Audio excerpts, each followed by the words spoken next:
Il a suffi d'une poignée de minutes à peine pour que Kahramanmaraş, 1,6 million d'habitants, soit rasé à 60%. Une effroyable catastrophe. Pourtant, ce vendredi matin, parmi les ruines encore fumantes, un miracle. Ce sauvetage vécu en direct par nos envoyés spéciaux. Cette adolescente de 14 ans, elle s'appelle Fatma. Ça fait 100 heures qu'elle est sous les décombres de son immeuble. Et vous le voyez sur ces images de Marjorie Marciac, elle vient d'être sortie à l'instant. Elle est sur cette civière jaune, sous cette couverture de survie, cette couverture bleue. Cette jeune fille est en état d'hypothermie avancée. C'est pour cette raison qu'elle a été mise sous oxygène. Et sur ces images, vous voyez cet immense élan de solidarité, cette chaîne humaine entre les habitants, les secouristes qui se font passer ce brancard afin de le transférer vers l'ambulance qui est stationnée, qui l'attend depuis un petit peu plus d'une heure afin de l'envoyer vers l'hôpital. Ce genre de nouvelles ici, on les savoure puisqu'elles sont extrêmement rares. Hein. Vous vous doutez bien qu'après 4 jours après le séisme, voilà, je vous laisse profiter de ce moment. Voilà, moment de liesse, comme je vous le disais, c'est un moment extrêmement rare puisqu'ici, 4 jours après le séisme, les sauvetages ne sont absolument pas monnaie courante ici.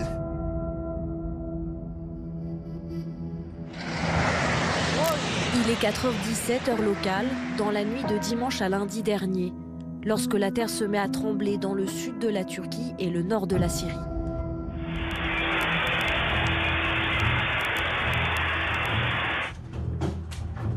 Une secousse d'une magnitude de 7,8.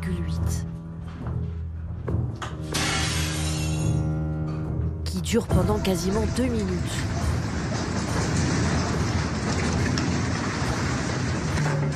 Dans un bruit assourdissant. Les lignes électriques sont touchées. D'un seul coup, le ciel s'illumine. Des milliers d'immeubles s'effondrent. Les habitants incrédules se retrouvent dans la rue, au pied de leurs appartements, pour certains éventrés, pour d'autres totalement réduits à néant. Je dormais quand ma femme m'a soudainement réveillé. Le tremblement de terre était très violent, très effrayant. Nous entendions des bruits de partout. Un séisme d'une intensité extrême qui a fragilisé les bâtiments, comme ces immeubles qui s'écroulent plusieurs heures après la secousse.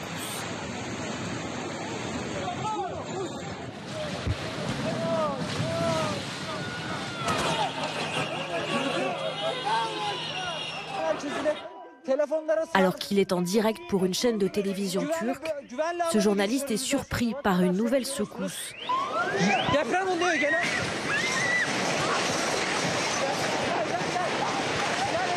Il prend la fuite et réapparaît quelques secondes plus tard au milieu d'un nuage de fumée.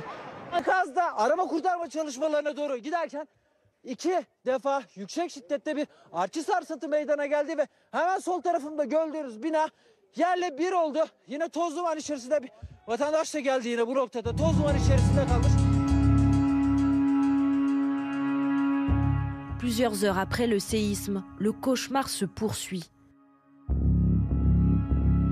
Sur ce port turc, ces containers empilés se sont écroulés et ont pris feu.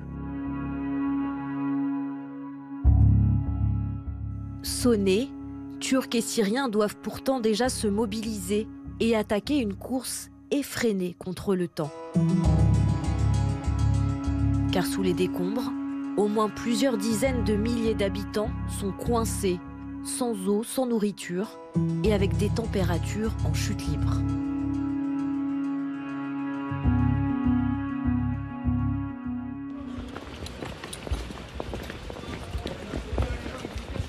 Dans la nuit, des silhouettes sombres marchent d'un pas rapide. Ils disent que sous les décombres, il y a encore environ 32 personnes estimées. D'accord, 32 personnes là 32 personnes estimées, okay. Et que sous un endroit où ils sont en train de travailler, il y aurait potentiellement 3 personnes, mais ils ne savent pas si elles sont vivantes ou pas. Très bien.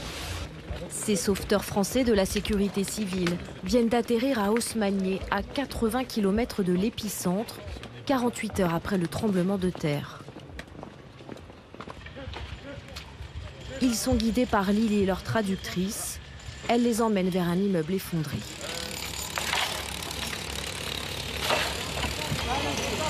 Dans le brouhaha des marteaux-piqueurs, le lieutenant-colonel Cyril écoute les dernières nouvelles. Entre 30 minutes et 1 heure avant, ils ont encore entendu des sons de personnes. Pour retrouver des survivants, un chien est envoyé sur les gravats. Le site est évacué car l'animal doit rester seul sur les lieux. Plus il y aura de monde, plus il y aura d'odeurs parasites et plus ça va être compliqué pour lui de faire la différence entre les odeurs des victimes qui sont supposées rester sous les décombres et les odeurs des sauveteurs. Au bout de quelques minutes, le chien aboie. Une potentielle victime se trouve ici. Un radar est alors positionné pour confirmer l'hypothèse. Un radar qu'on a, donc qui va permettre en fait en détectant le bruit émis par la victime, donc il va nous le retranscrire au niveau de notre tablette et qui permettra de localiser si oui ou non il y a une victime à cet endroit. Finalement, personne, aucune victime n'est retrouvée, mais les secouristes continuent de chercher.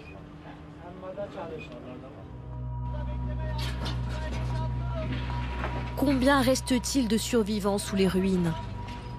Avec le froid glacial et à mesure que les heures passent, les espoirs s'amenuisent. Devant un immeuble effondré d'Osmaniye en Turquie, un couple attend, serrés l'un contre l'autre. Mon père, ma mère. Ils sont dans les décombres. On attend là, on espère qu'ils sont en vie. Il n'y a rien de plus à dire, juste attendre et espérer. Oui, jusqu'à la dernière seconde. Dans la ville, plus de 30 bâtiments sont complètement détruits.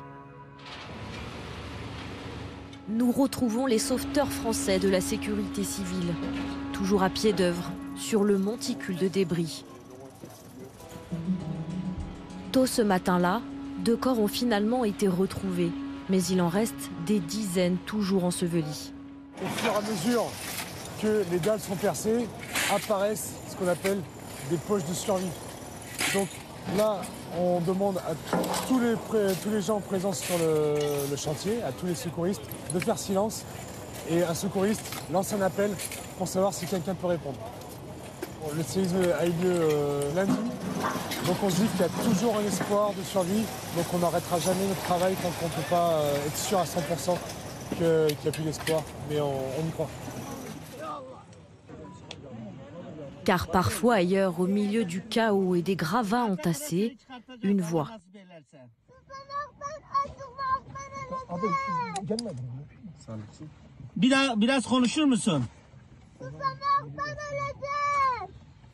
Bézir a 6 ans.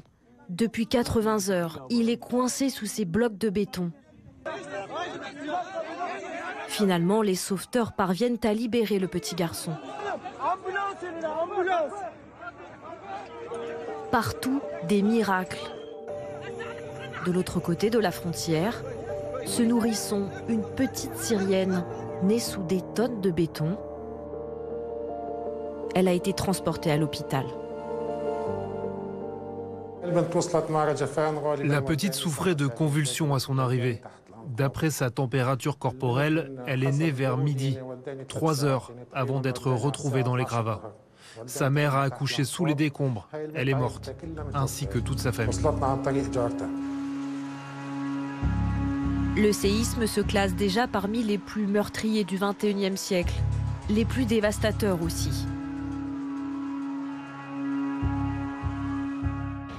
Partout, des rescapés qui ont eu la vie sauve, mais qui ont perdu leur logement, comme Sofia et son conjoint.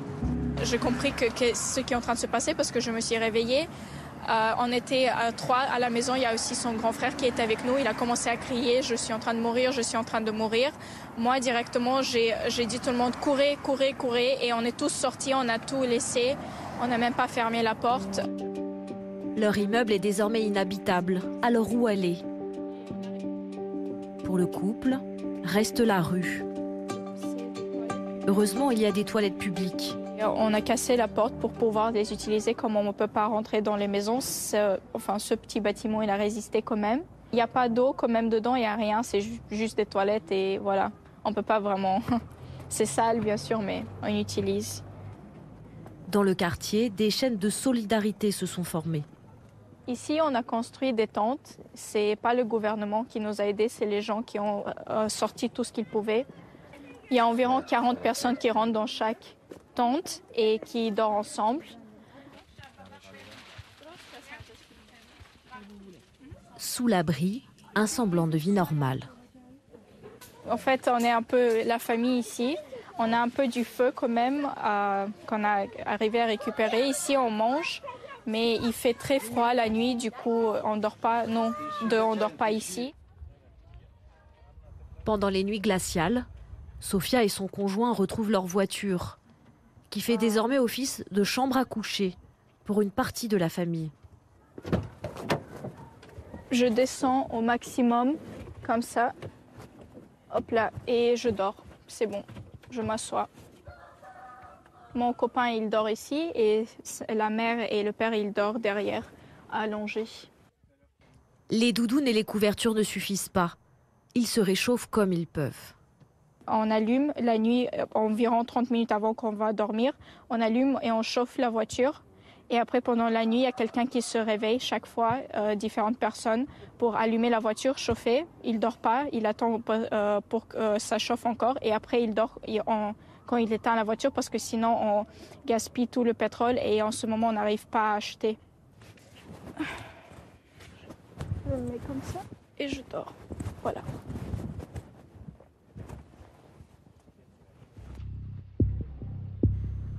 Est-ce le début d'une crise humanitaire? Les autorités vont devoir nourrir, chauffer, reloger des centaines de milliers de personnes. À 100 km de là, cette famille elle aussi survit comme elle peut. Quelques chaises en plastique, un petit feu.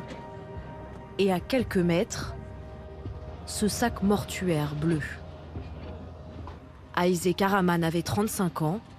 C'est Halil, son neveu, qui a découvert son corps. C'était une situation terrifiante, vraiment horrible. Nous avons sorti son corps la nuit dernière vers 11h. Physiquement, j'ai compris que c'était elle en voyant ses mains et ses pieds. Je ne pouvais pas voir son visage, elle n'avait plus de visage. Nous avons fait ça seuls. Il n'y avait aucune équipe de secours du gouvernement pour nous aider. Des secours débordés et une incompréhension qui ne quitte plus la mère et la sœur d'Aïzé Karaman. Comment cet immeuble, pourtant récent, a-t-il pu s'effondrer comme un château de cartes? Ils ont vécu ici 2 mois, juste 2 mois. Mettons-les en prison, je ne veux rien d'autre. Le constructeur est responsable de 40 à 50 personnes décédées. Vous trouvez ça normal? Je veux les voir en prison. Je veux les voir en prison. C'est nouveau, 2 mois. Ils l'ont construit avec ça d'acier, à peine gros comme un doigt. Vous pensez que c'est normal qu'un immeuble si récent s'effondre? Encore 6 membres de cette famille se trouvent toujours sous les décombres. Leur espoir, récupérer au plus vite les corps pour pouvoir les enterrer dans leur village d'origine.